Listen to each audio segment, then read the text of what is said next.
You gotta get a camera on that. You gotta get a camera on. You know what? Welcome back to the channel. Today's video we're going to see if we can take my 1956 Chevy that I bought sight unseen off of eBay. Drove to Connecticut, brought it back to New York. We'll see if we get it running and driving. I don't know. I don't think it's going to happen, but stay tuned and find out. Okay, went ahead and pulled the plugs out. They all looked pretty normal, except for this one here. This is out of cylinder number 5. And definitely had some moisture on it, so hopefully that's not a big deal. I did pour some Marvel Mystery Oil down all of the holes after I pulled these out, let it sit for about a day or so. Have some fresh plugs here, some wires. I'm going to gap these because the gap is all set to 0 right now, courtesy of the Amazon driver that dropped them off and must have dropped them all. And then the only other thing I want to check is just to make sure that I can spin the motor over by hand to make sure that it's not seized or full of water or anything like that. So I'll gap the plugs and then we'll head out and see if we can get the motor to spin over. Hopefully I have enough leverage to get in here. Early small blocks don't actually have a crank bolt, it's strictly a press on. So can't throw a socket on here and try. We'll see if I can get it by hand. Belt is, oh, the belt's actually in one piece. Maybe we'll try that. Or maybe we won't because it's the wrong size. I didn't want to use that anyway. So we might be buying a starter. I'm just going to hook the battery up and let it eat and see what happens. Alright, so I'm just going to use my power probe and activate the starter solenoid. And with any luck, when the starter shears the flywheel off, it'll take out the tool at the same time.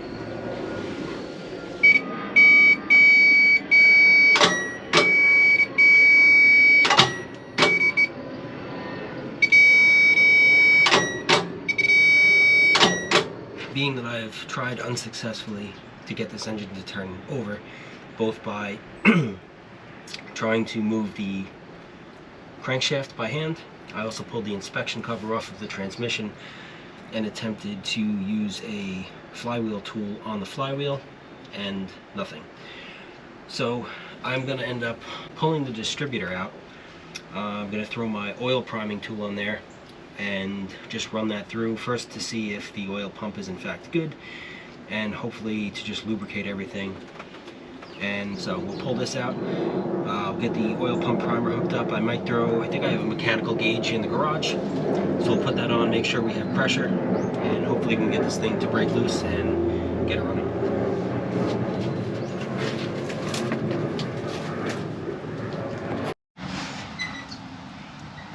Well, I was able to get the distributor out. It did not pop the valve cover off, and maybe we'd get some oil out of the push rods. But somehow, I don't think that's going to happen. This thing is an absolute sludge bomb. I mean, there's stuff just... It almost looks like they undercoated the cylinder head. That's really bad. I'm going to do the smart thing, and I'm still going to prime the oil pump and see if I can get it to turn over. But I have a feeling that the drivetrain might be coming out of this car. Not what I expected. But we'll see what happens.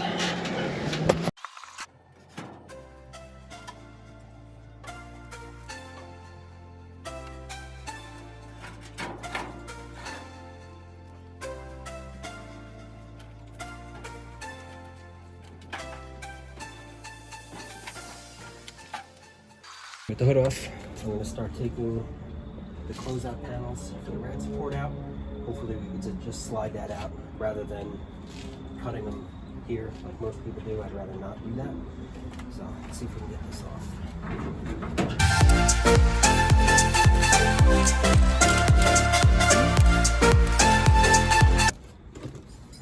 Now there's typically 2 bolts on the bottom of the rad support that will go through to the frame.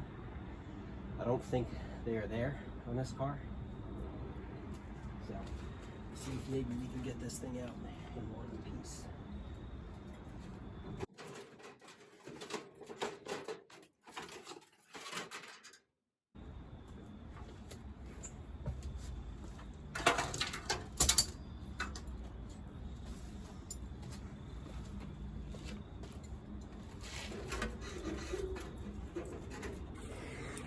Of course, the GoPro died at the most inopportune time, but this thing is ready to get picked. So on the earlier small blocks, there are actually no provisions on the side of the block for motor mount. They are front mounted here off these two tabs that bolt on either side of the timing cover. The transmission mount is also a little unconventional on these earlier cars. There are ears on either side of the frame, and these are your transmission mounts. So there are 2 or 3 bolts on either side.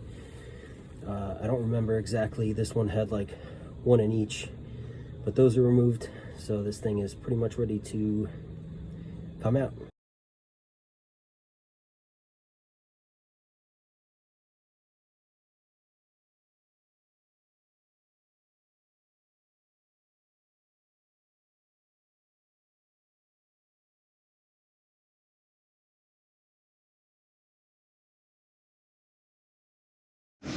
All right, so engine and transmission are out with the help of my dad. Hey, bud.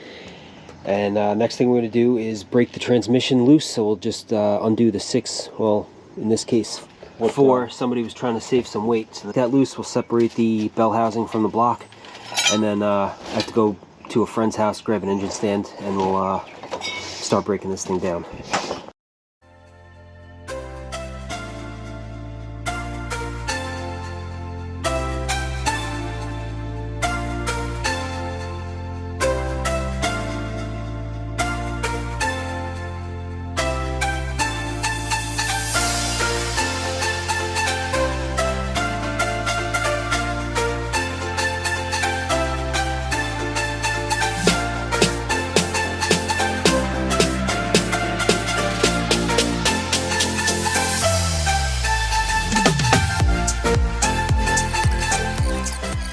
Full screen.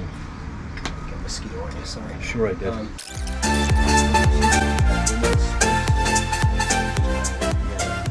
Baby it out, yeah. What are you doing with this carburetor? I'd like to try and rebuild it. Yeah, Just because I think it's original to the car. I got you. So you want to put this thing, if we can, you want to put the 265 back in the car. I would like to. I mean, unless this thing is completely wasted, yeah. which it very well might be. I mean, we might get this thing apart. And I need a rubber mallet. No, just for future reference. Like, I need one of these just for... I mean, there's one in the garage somewhere.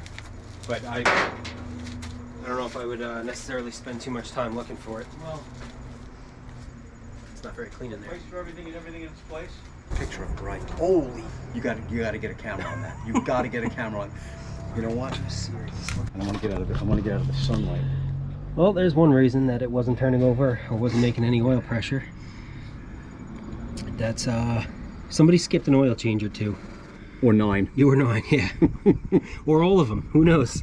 All right, well, we're going to continue with the teardown and see what else we find. I think the issue with the engine being seized is going to be on this side, because I'm pretty sure that spark plug that came out had a significant amount of rust on this side. Okay. So, all right, so we know what we're up against. Continue with the teardown. Okay, so we have both cylinder heads off. This side really does not look that bad. There's no severe scoring on any of the cylinder walls. We haven't turned it over just yet, but it didn't look bad. And like I had said before, this was the side I was concerned with. And that's the hole that plug came out of before. The other 2 don't look too bad. So now with the heads off, I'm going to try and basically just shock this thing into spinning. Try and get that one down in the bore. It's actually good that it's all the way up top here. I'm hoping that it stayed like that for a while. But we'll spin this over and see if see what the rest of the bore looks like. All right, finally some success. So obviously I spun the motor over, pulled the pan, and just undid the connecting rod bolts for that problematic cylinder, and used the rod cap to just gently knock it down. As you can see, have it out of the bore a little bit. So with that out of the way, I can actually spin the motor over now. It is a little tight, doesn't feel great, but it does move. So I'm going to undo the rest of the connecting rod bolts, pull the oil pump out of the way. I think after that I'm going to undo the main caps, we'll pull the crank out, and then I'll have a little bit more room to hopefully work this one cylinder out of the bore, pull the cam out, and then figure out what exactly we're going to do with this thing. Okay, so we have all of the timing cover bolts out. You may have seen me using a screwdriver for those. That's another, I don't want to say odd, but different thing about the early small blocks. Valve covers and timing cover bolts are flathead screws. So we have all those out. More of the same behind the cover, just pure neglect. But I'm going to take the 3 cam gear bolts out, pull the chain off. I actually ended up undoing all of the main caps. Those are stamped and numbered from the factory. I did add numbers on them just so they were a little bit more clearly visible. But I'm going to see if I can move all the pistons down in the hole, lift the crank out, and then get a better shot at knocking the pistons out of the bores, because the few that I tried would get about halfway out and get stuck. So rip those bolts out and see if we can get this crank out. All pistons are out. This is cylinder 4, so this was the one that was really badly stuck, and surprisingly, I mean, there was a little bit of moisture or a little bit of corrosion on the cylinder wall, but not nearly as bad as I thought it was going to be. Rest of the bores all look pretty good. We have 1, 3, 5, and 7. Again, they're dirty, they could use a hone, but nothing looks damaged beyond repair, so that's a good sign. Bring it over to the pistons real quick. So this was number 4. This is the one that was stuck, and you could just see all of the garbage built up in the ring lands, and unfortunately, taking it out, we did end up breaking one of the ring lands right below the oil scraper ring.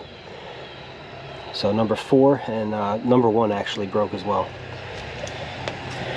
So not ideal, but kind of expected that to happen with what kind of shape that engine was in. So I have that all broken down. I've made an absolute mess, so I'm going to go ahead and get that cleaned up. And I think we're going to take this thing to the machine shop. We're going to have this hot tanked, clean everything up. I'm going to have them check the crank, possibly polish that, as well as the camshaft. The cam actually looked good as well. None of the lobes looked beat up. All the cam bearings stayed in the block, thankfully. They all looked intact. So I think we'll be good to go on that. I'm going to have to order 2 replacement pistons, rings, bearings, oil pump, gasket kit. I think we should be good to go with that.